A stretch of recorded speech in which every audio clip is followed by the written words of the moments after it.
Yeah, we're live now. Fuck, this shit is being live streamed. Professional. Good thing that nobody knows about what we just discussed. Wink, I know. Wink, wink. All right, let's start it off. Yeah. Woo!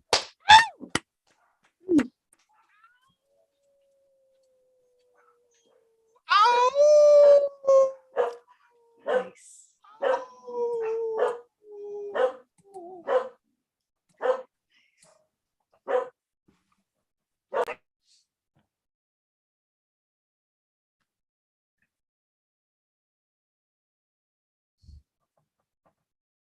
For anybody watching us live stream, what's happening right now is Tressa's on mute because her dogs are barking loudly in the background. And we are going to do a little audio cleanup, a little snippety snap for when the podcast comes out. And Okay, I think we're good. these behind the scenes moments that loyal stream watchers catch, our general audience don't get to see that level of intimacy. That's right. Let's do one more. Or Okay. wait, is that too upsetting? Is that what's triggering the dogs? Mm-hmm. Okay, ready? Let's do it. 3, 2, 1.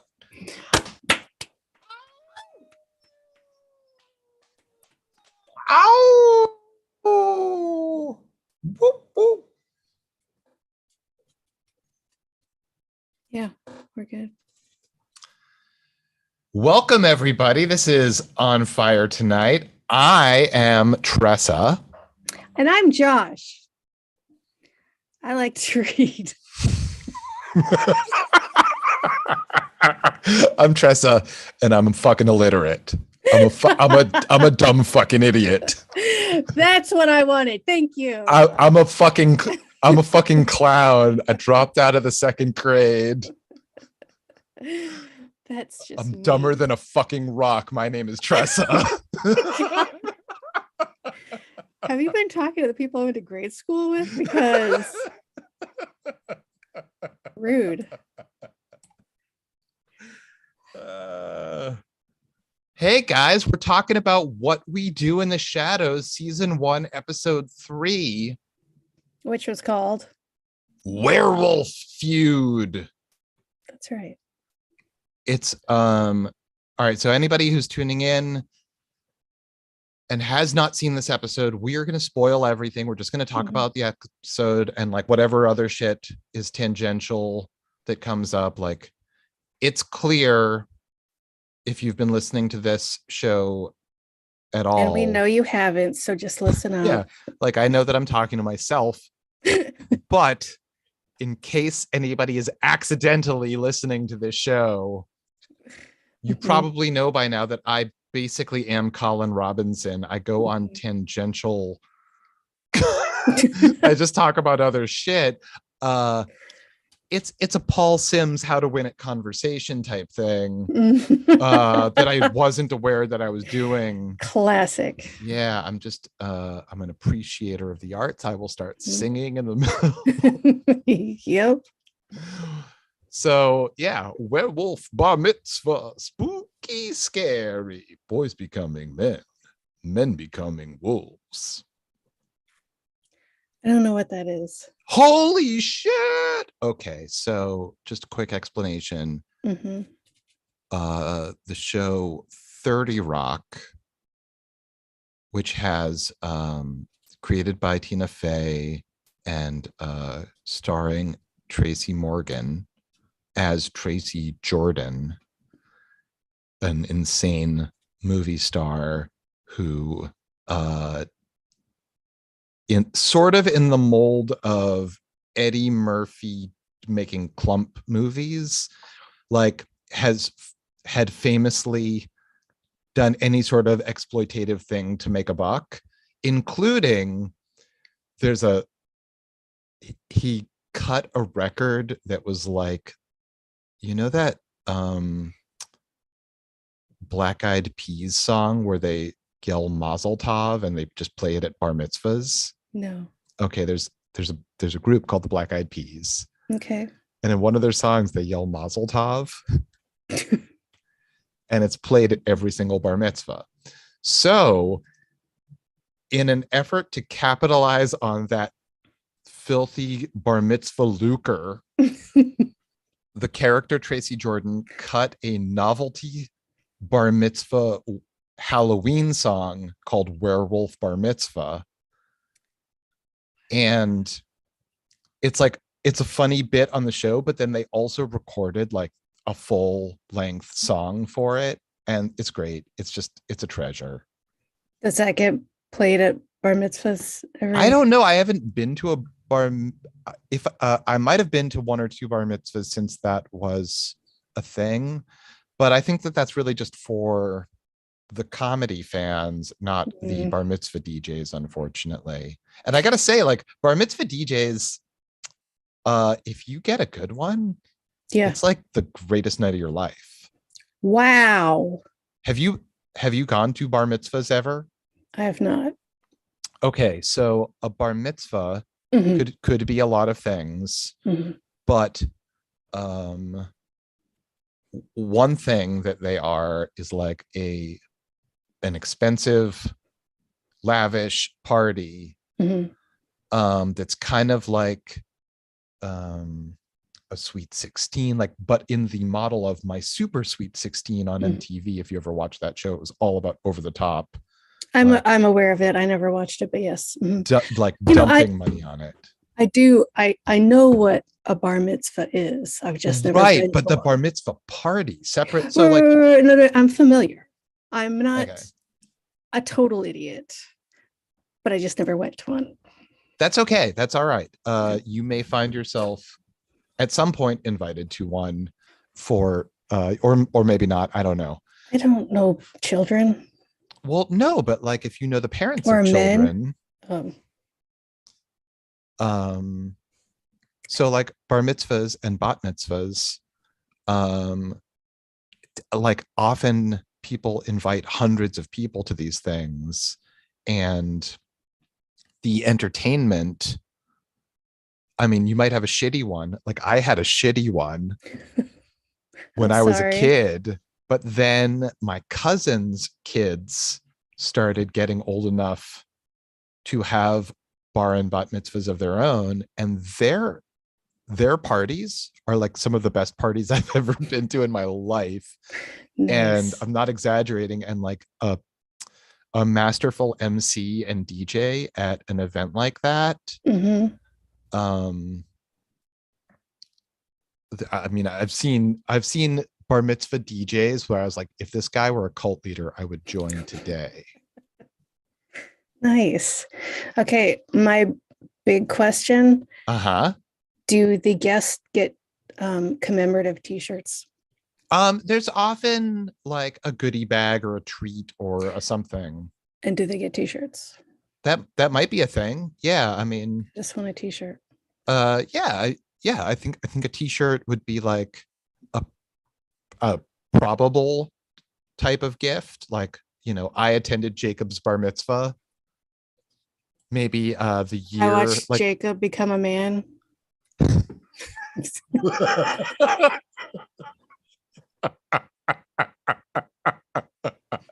Something like that. Wow. What? Tressa watched Jacob become a man. It's the week he turned 13. Obviously.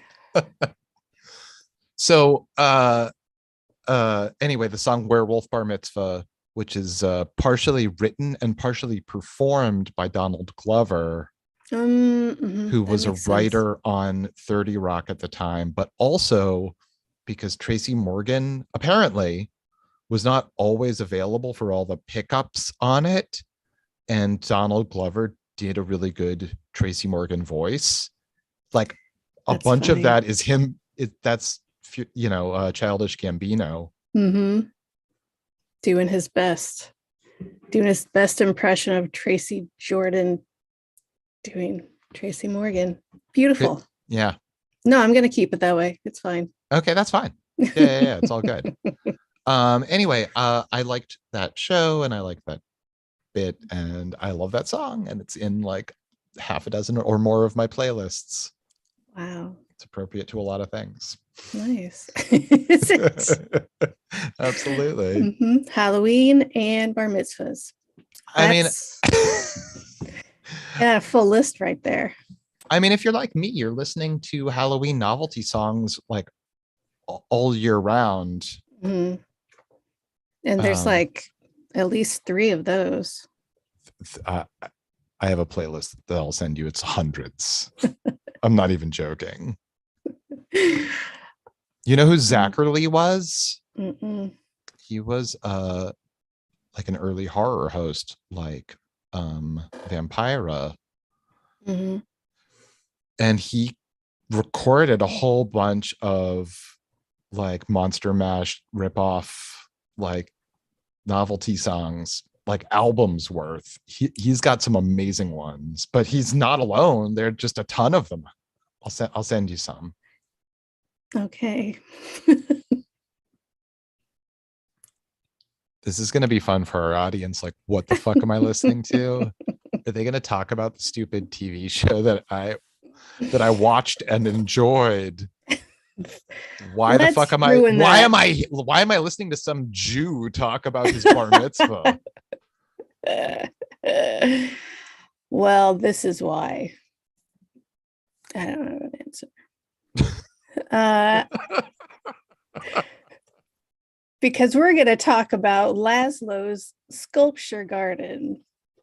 First of all, this episode's so fucking good. It opens with Laszlo in the yard showing us his topiary sculpture garden. His favorite is of a bunny. Because it looks exactly how he pictured it would look. But the rest of them are some of his favorite vulvas that he's ever seen, including his wife. She wouldn't like it if I showed you that, but who cares? Nancy Reagan. A bit untidy. His mother, and then he lingers there. And that's awesome. And then he realized it smells off. Yeah, what the? He sniffs. Werewolf piss. Oh, I love the werewolf vampire treaty lore of this series. Right, since the Treaty of 1993. That's so good. Right, so Laszlo gets excited. He's mad about werewolves pissing in his vulva garden. And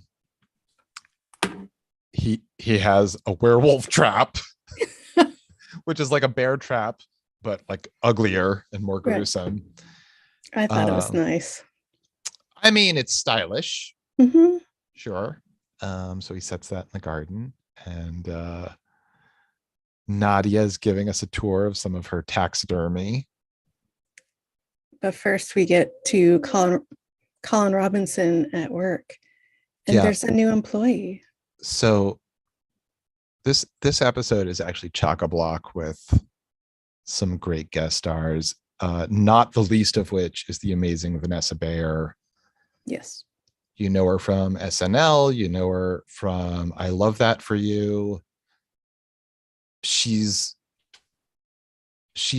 a rare talent. I think she's so funny. I think she like, I don't know. I just like her energy. I like her a lot. And speaking of energy, what? She's a new coworker in Colin Robinson's office, and she is an emotional vampire.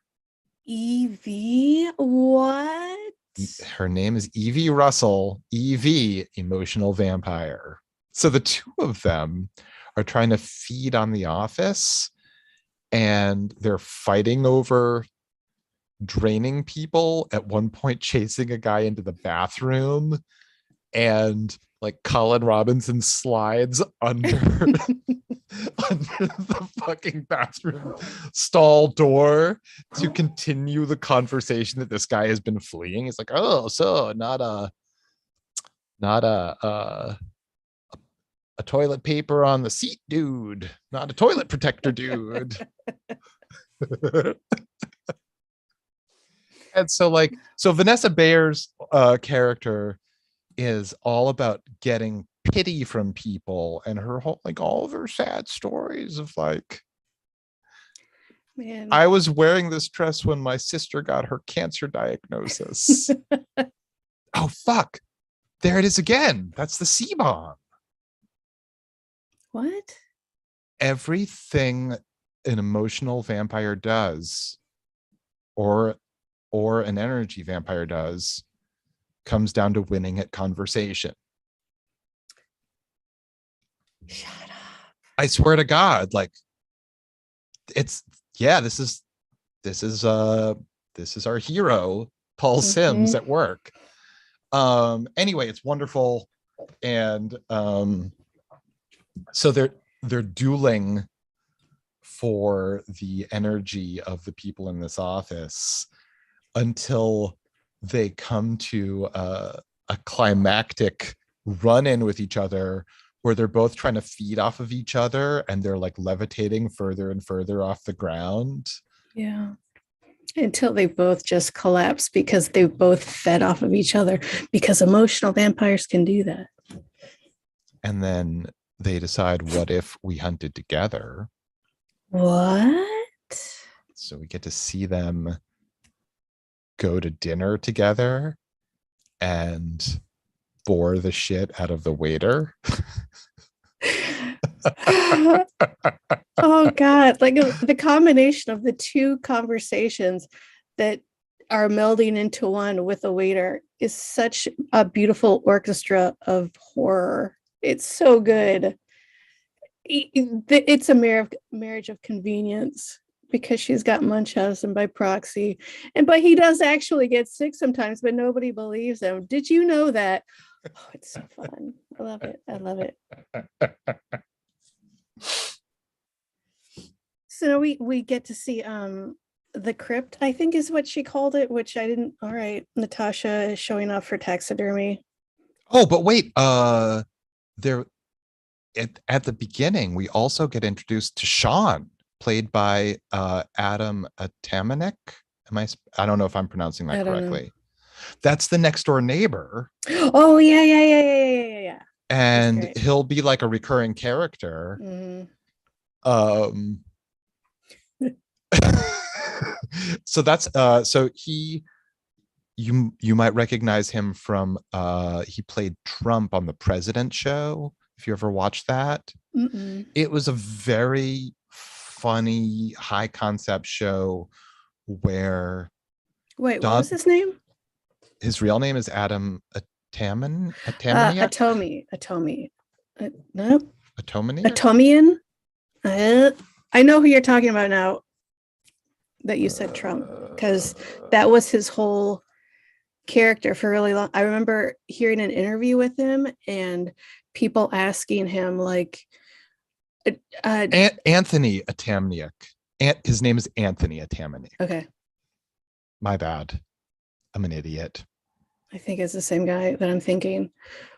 But they asked, like, it was right after Trump won the presidency, and he's like, they were like, hey, are you so glad that he won? Because now you have this character for 4 years at least. And he went on this whole spiel about how he felt sorry for Trump because of all this stuff. And I was just like, dude, it's, don't feel sorry for the fascist. He wants you to feel that way. It's fine. I mean, I think there was I think that, well, perhaps because of that sympathy, he was able to play the guy in a sympathetic and interesting way. Like, I don't know if you ever watched that show. I watched that show. I like that show. In it, Trump is both the president and the host of a late night TV show, and his Ed McMahon is Mike Pence.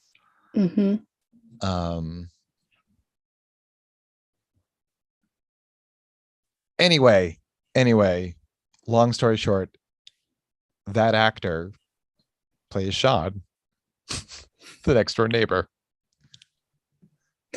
I love that character because he's just so exactly what he should be. Yeah, it's amazing. Like, he's the best.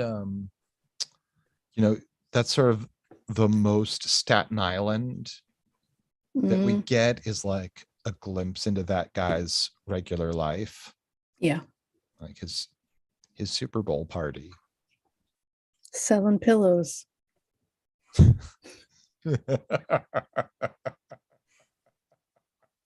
I forgot about that. I'm looking so forward to that again. Okay, so yeah. So Nadia is giving us a tour of taxidermied animals when she hears a scream. Oh, and then she like casts a spell to make the door open for her, which is wonderful. I feel like it's little stuff like that, because she dramatically throws her arms up in a way that's like way more energy than opening a doorknob would be. Absolutely. It's all for the glamour of it. Yeah, absolutely. Like the door doesn't just like fly open, it just like opens at a normal speed. There's no benefit, there's only loss in energy expenditure. Yeah. It's all form over function. 100%. So she runs outside, they all run outside, and there's a werewolf caught in a werewolf trap. And she's like, Laszlo, did you lay this werewolf trap? He's like, I don't know anything about it. Laszlo, why lie? Just because it's fun. It's more fun to lie. That's fair. There's no reason to lie. There's no benefit. Like, it's not like any of these people are sympathetic to werewolves in any way. No. So they bring the werewolf in. He's obviously hurt. And he transforms back into a human. Guillermo's stitching him up or wrapping bandages on him. He's like, can I die? Is this thing gonna kill me? And they're like, probably. I don't know. They're like, quiet, Guillermo. I like the detail that all the vampires are in agreement and taken aback at how terrible the werewolves smell. Totally. They're just grossed out by werewolves. Yeah. What are they? Okay. I like it. Yeah, I mean, the whole time she's just like fanning him. She's so fucking grossed out. I love it. So when he turns back into a human, and he's like, hey, who set that werewolf regular trap? Like, jig is up, pal. We know who you are. You're a werewolf. And that's Arj Barker, who was on Flight of the Conchords. Okay. Is the werewolf leader. And I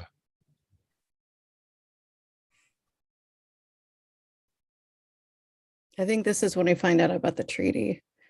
Because because we've got to get all the other werewolves. Right, but to confront Lasso's them. like, let's just kill him. And right. With the treaty, we can't. Right. We have the fragile truce. So in accordance with the Treaty of 1993, which for tens of years has held his peace in place. Yeah. So he goes hobbling off, talking about how he's going to heal really quickly with his super healing powers. And I think he might have broken his other leg while doing so. It's delightful. And then he comes back with all his buddies, and they're all peeing all over the garden. And it's like disgusting. Like the vampires are like fucking grossed out. Nadia most of all. Like, just Yes. these motherfuckers have befouled our home. Yeah. So like it's great that the werewolves start like talking trash, like Mhm. they're getting ready to like rumble like a gang fight, Yeah. but then that devolves into like, why are you going from like 0 to 11? Ramp up a little bit. Like, can we have this argument in private? And it's just like a Right. We'll couple just fight that happens between two of the werewolves in front of the vampires. So they all decide to go inside and have a civilized conversation about this. And Nandor is like, hold on, I gotta go through this scroll. I gotta find exactly what I'm talking about. And Nadia's like, sorry, all you guys Indians then? Which is great. So, and they're like, oh, is that like a Twilight thing? And so Arch Barker, who is Indian from India, is like, I am Indian, but I'm not that kind. Not what you're talking about. And then it turns out like half of them are Native American. There's like, so there's Bobby Wilson from the 1491s who is like, that's a Native American. Oh, right. Comedy group, and one of their sort of like landmark YouTube videos that they first got known for was they did a video of like auditioning for Twilight characters, because in real life one of them went to an audition to be like a background actor, and it was like he's just a regular guy who happens to be Native, right? And he looks around the room, there's like guys like in with like feather headdresses and like rubbing oil on their bodies, and just like what the fuck did I walk into? So they made like a parody video of that really took off, particularly in Native circles, but just like in general, like that got like a lot of attention. So it's funny that that they built on that. So then, there's like so he's like, I mean, I'm Native American. Yeah, Marcus is Native American. Like, oh, he's actually from Saskatoon. And this other one, he's Caribbean Canadian, Saskatoon motherfucker. Love that guy. So, like, they're mad about the Twilight thing, but like overwhelmingly play into it. So good.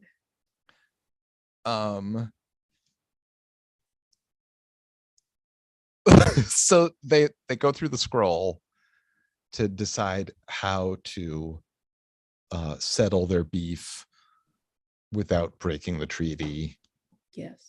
And it's decided that each group will have the strongest represent them in one-on-one combat. Yes. And they agreed to meet later on the roof of of an abandoned Circuit City.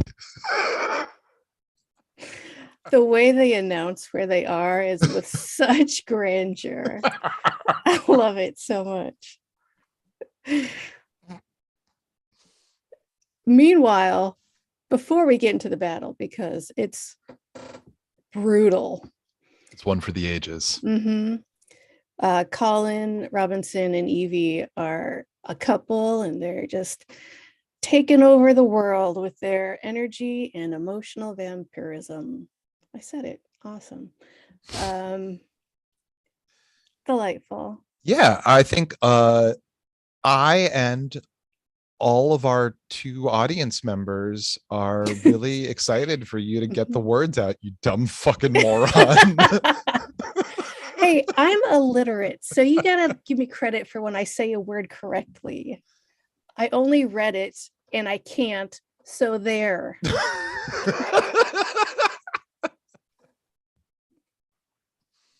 Way to go. So anyway, battle time. Battle time. The werewolf guy It is giant, and they're like, wait until you see how big he gets when he's a werewolf. When he turns into a werewolf, this is okay. Oh wait. Before we get to that, I love the way the vampires all show up and they're hissing like mad, but they're 5 minutes early. So there's no one to see this amazing entrance. And then like they're waiting around for a really long time. The werewolves finally show up and they're like, the bridge was a nightmare.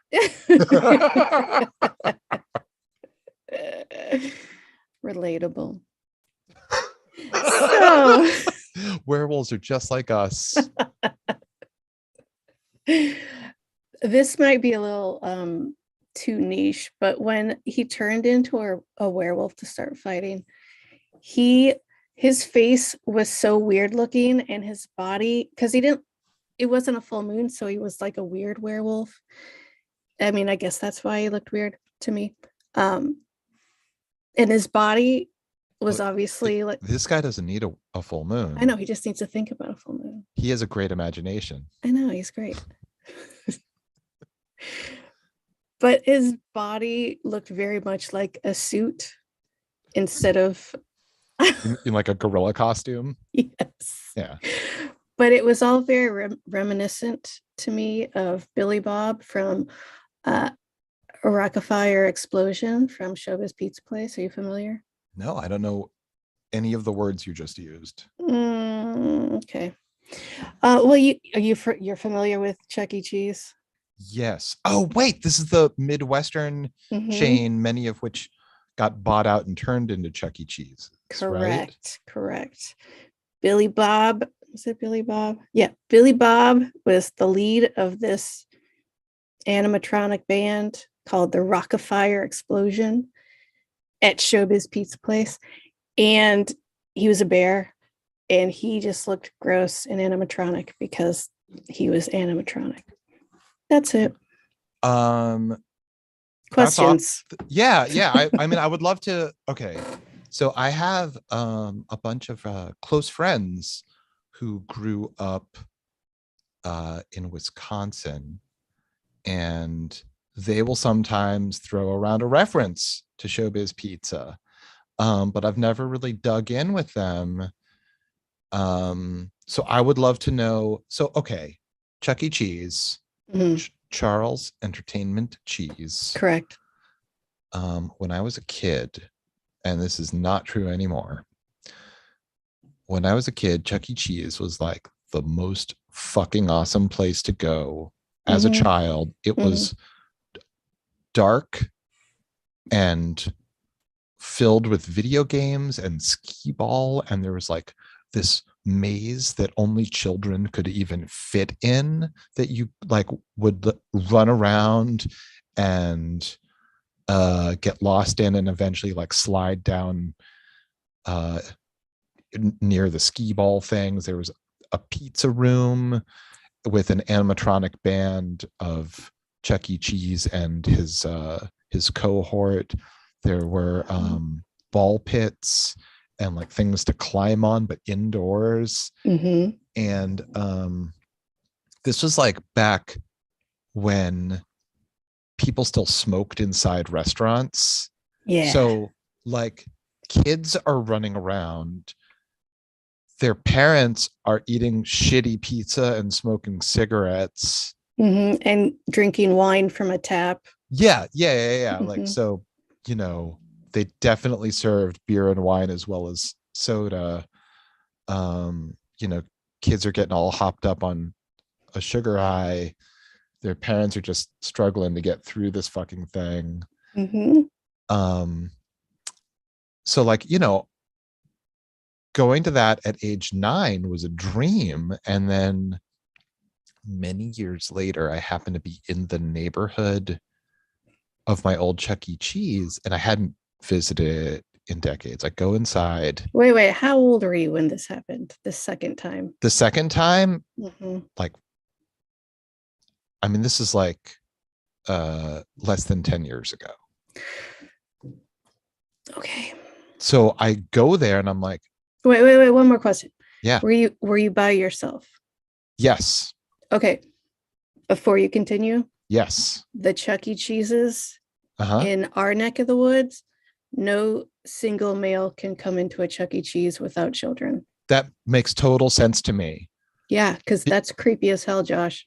So I go to the door Mm-hmm. and there's like a person stationed at the door. Mm-hmm.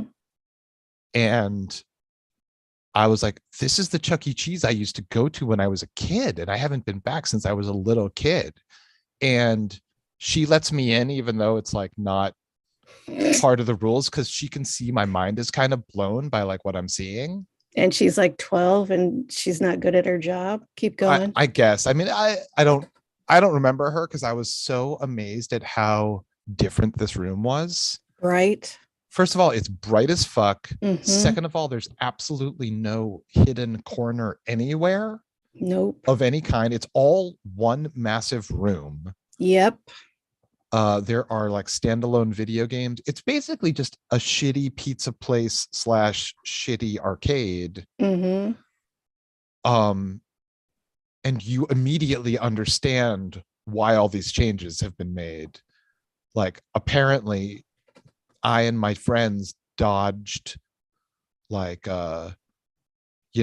being kidnapped and murdered as children, and it's just like a happy accident that any of us are alive today. Yep, that's the 80s in a nutshell. Yeah. So that company bought Showbiz Pizza and turned it into their own rat themed casino for children. And may I add, the video games they have now, contemporary Chuck E. Cheese, 90% of them are just like a coin grab. Like, put your coin in and maybe you'll get more coins. Maybe you'll get more tickets. Kids love tickets. It's like money, but not. Oh. So wait. Are you talking about those things where like if you put a coin in the top at the right time, it'll like slide a thing that like pushes coins? Yep. So there's that. And then there's a thing where like it's basically you're talking about slot machines. A slot machine, but for tickets instead of money. Yep. It's a slot machine for children. Yes. That's 100% crazy. Like, a good amount of those ticket machines are like, there's no skill. It is fully a slot machine. It's like you put a coin in and maybe you'll get one ticket, maybe you'll get 150 tickets. You'll never know. You could get a mustache comb or this giant stuffed animal. You have to like use your coins to find out. So when I was a kid going to this den of depravity known as Chuck E. Cheese, you would win tickets from the skee ball.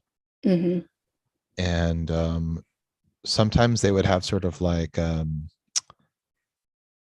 Easter egg hunt type thing with like hidden little like plastic eggs that had more tickets in them or tokens in them, which was like a fun little bonus thing. Sure. And then you would spend your hard-earned tickets on some shitty piece of plastic. One single package of Smarties. Right. And a like sticker. One Pez. Not a package of Pez or even a dispenser. Just oh one God, Pez. No, not the dispenser. No.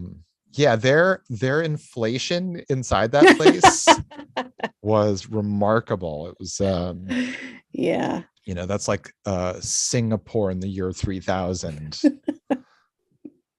Yep. But with shitty pizza instead of ramen. So I'm not really like an expert on gambling type stuff. Me neither. Or like casino type stuff. But my understanding is that for people that play slot machines, they and for other types of gamblers, they don't view their losses as losses. they view them as near wins.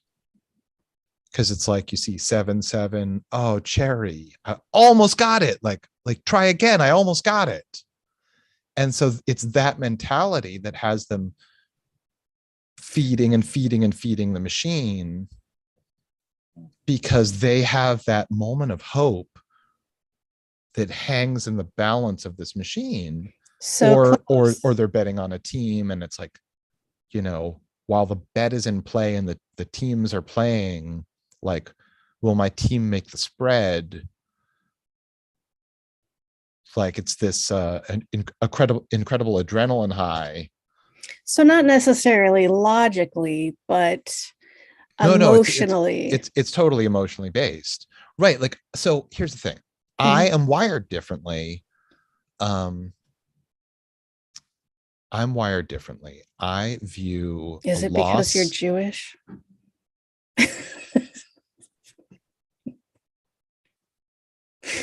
Come on, I had to put something there. You were like, you give big pause because you're wired different. I had to put something there. So for whatever reason, I'm wired differently. And I view my losses as losses. I view them as painful. Yeah. But however, I think it's even worse than that. I view my victories and wins as brief intermissions between losses. What I'm trying to say is I get no pleasure from gambling. I get no pleasure whatsoever from gambling.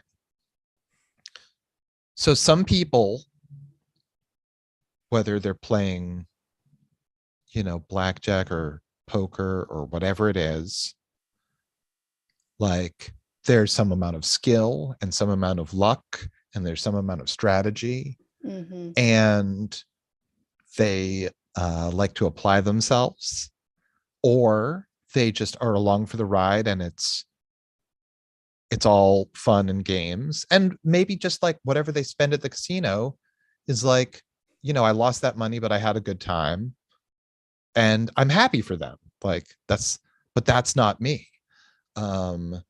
If I were to like play blackjack all night and win a bunch of money, I would have as much anxiety as if I lost that same amount of money. Yes. Even if I walked away with all of my winnings. Yes. If I won once, I'd be like, I need to stop now or I'm going to lose everything immediately. This is not real life. I need to not do this. Why am I here? I need to go home. I mean, that's my thoughts all the time, but. Right. I mean, I think like, I mean, you know, whatever, the casino environment is not my favorite place. I went to one casino once after the age of 21. Like I went to Vegas when I was a kid. It's fine, whatever. But I hated it so much. It was so gross. Yeah, it's really hard because there's no windows, there are no clocks. The environment, like they're pumping in all of these songs that's like, I don't want to work, I just want to bang on my drum all day. And it's all songs about like if you pay attention, 100% is just like, luck be a lady tonight, and like how much fun it is to gamble, and I want to live the life of ease, and like, you know, it all plays working into is that for thing. chumps, don't be an idiot and have a job, you know, so that song. There's flashing lights and it's all there to like lull you into an emotional state of you know, feeling free to risk your mortgage, right, or whatever, because you make it all back and then some. Yeah. Oh my God. I think I spent like $5 on a slot machine and I was like, I hate this. Like I didn't win. I think I won like $1 or something. And I was like, This is stressful and I don't enjoy it at all. And people were so fucking into it. I hated it. I hated it. This isn't glamorous like in the 60s where I saw people in movies doing glamorous things. This is gross and I hate it. The end. Right. The Rat Pack is nowhere near here. Joan Rivers is not playing at the Sands. This is just this is just gross. And so here's like, it's interesting because like you have successive waves of development and people trying to cash in on the idea of casinos in Las Vegas and whatever. So like in early Las Vegas, you had like people trying to develop an entertainment destination that was also like for gambling, and that idea has evolved into something that like just keeps getting closer to like a shopping mall. Yeah. So like as Las Vegas gets more and more built up, I mean, it's like 140 degrees outside. So like you just connect all the buildings together and it's one gigantic shopping mall in the desert. And you know, people used to be lured in by ideas of like, oh my God, there's like a 99-cent all you can eat buffet, but it's like the best food and like the best whatever. But like, so there's none of that anymore. There's none of the like, give customers like some actual bargain type thing. There's the VIP experience. Right. So basically you're either getting the VIP experience or you're a human ashtray. Did they still give everyone free drinks? I think so. Yeah, I mean, I believe that if you're sitting and gambling, they still circulate and serve free drinks. I believe so. I mean, that's worth the price of admission as far as I'm concerned.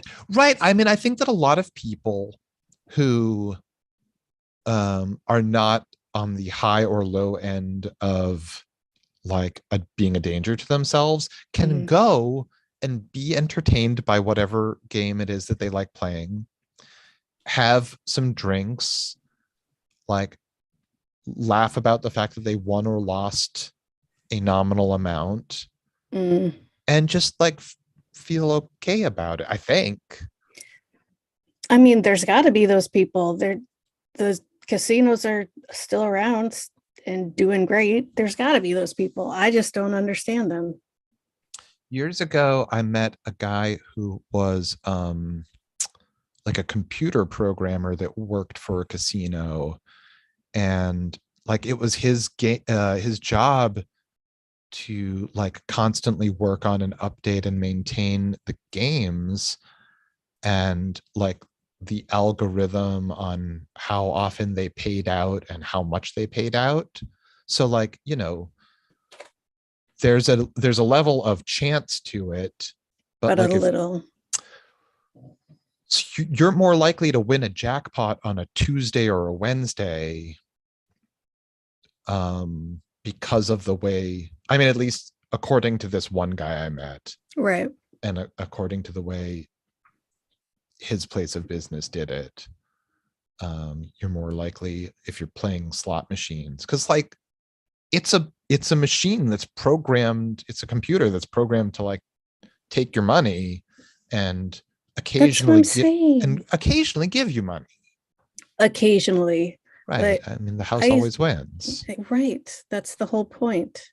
I used to bartend at a bar that had video poker, and people would get their paycheck and then spend it immediately on this video poker machine. And that always blew my mind because slow down, dude. They're literally just playing against the computer, not like a different human on another computer. Correct. And I don't trust gambling, but trusting gambling on a computer, computers are programmed. Yeah. I don't.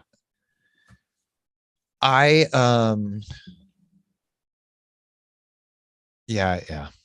Yep.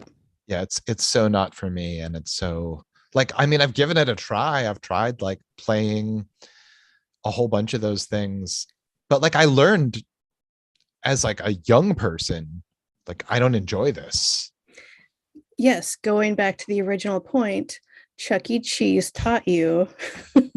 No, Chuck E. Cheese taught me that having like unlimited soda Mm-hmm. means that I have unlimited energy.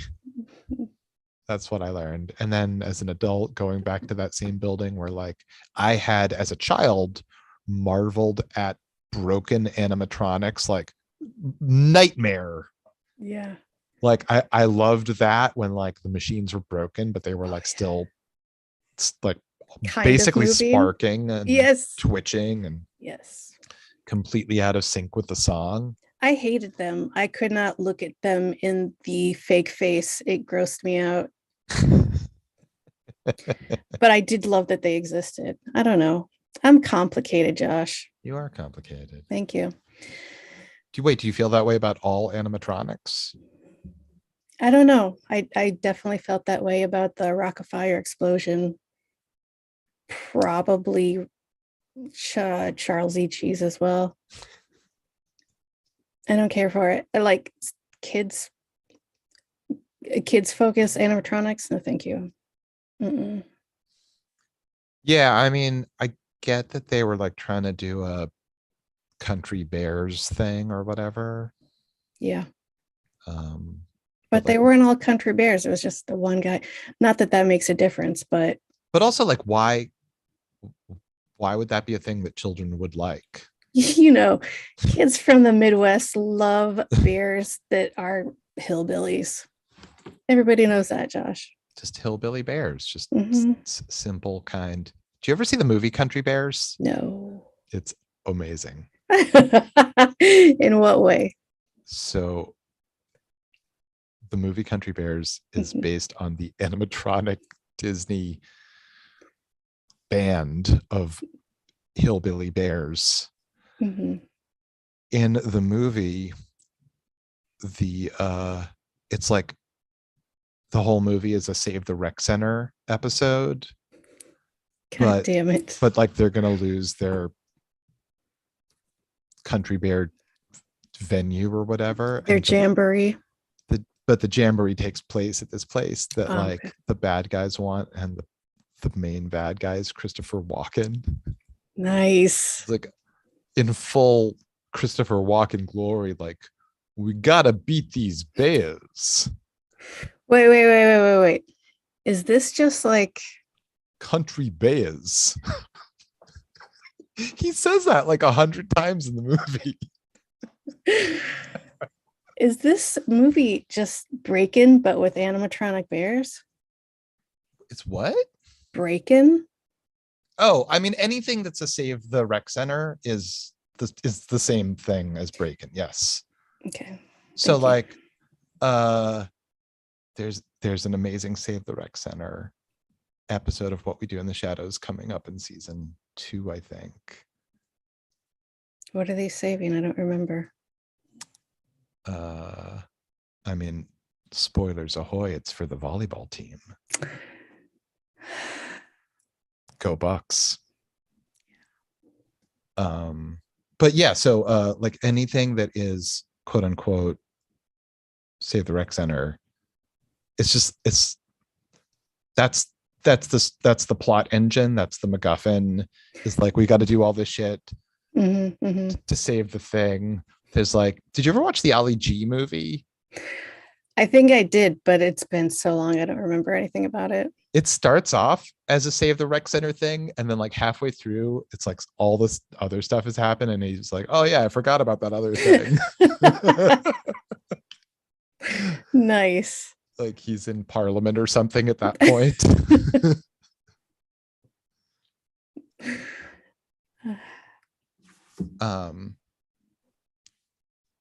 Yeah, so back to What We Do in the Shadows. The werewolves and vampires are about to fight.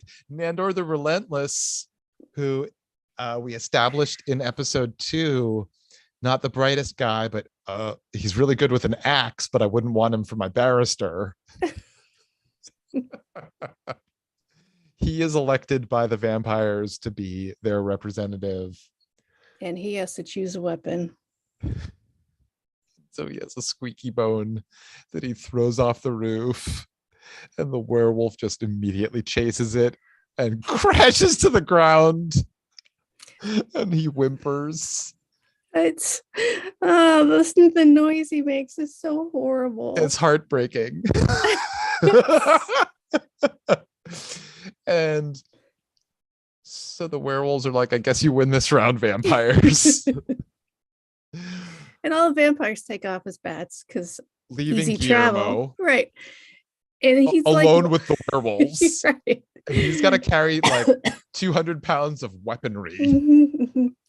And as he walking by this crashed werewolf and all of his buddies trying to soothe him, they the way the werewolf's legs were broken and twisted under that blanket was so upsetting and perfect. It's great. They're like, hey, hey. And he's trying to walk away without like interacting with them. And he turns and like their eyes are still glowing. They're like, can we keep that bone? He's like, yeah, whatever. Yeah, that's okay. And they're like, all right, cool. All right, guys, spread out. Watch where you step. If you hear squeaking, you might have stepped on it. Like, yeah, I think that's probably what that means. Oh, side note. Uh-huh. Do you know why Dog Toys Squeak? Because it's like a mouse dying. Yes. Isn't that disgusting? Yes. Okay. Anyway. I mean, you've got to give them the thrill of the kill. Yeah. But I didn't realize that till recently, and it's upsetting. I don't like it. So Colin comes up to Evie in a park, and he's like, "Hey, this is gonna work. We gotta break up. This is not healthy." And he starts walking away, and this whole shot was so gorgeous. He's just like, "Okay, bye." And she's like, "No, wait, come back." And he turns around and I'm just kidding. I don't know. So he turns around and walks some more. No, don't leave me. I'm just kidding. I don't. I love her. She's so fantastic. She's amazing. Vanessa Bayer is a treasure. She gets 3 beats of that. Yes. And then as he finally walks away and like leaves, like he walks out of frame, she's still crying, and she takes out her phone and she's like, "Hello, my boyfriend just broke up with me.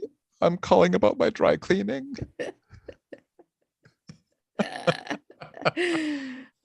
So good.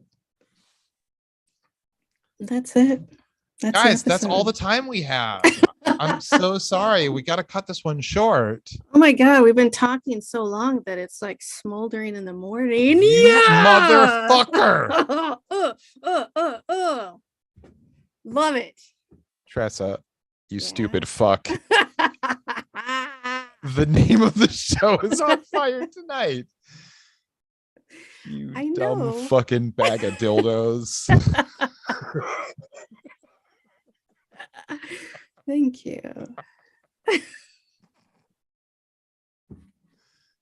So maybe you guys could join us next time. Yeah.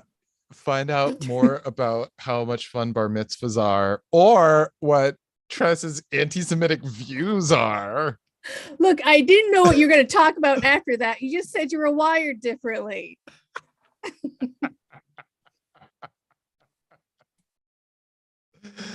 All right, guys. Thanks a bunch.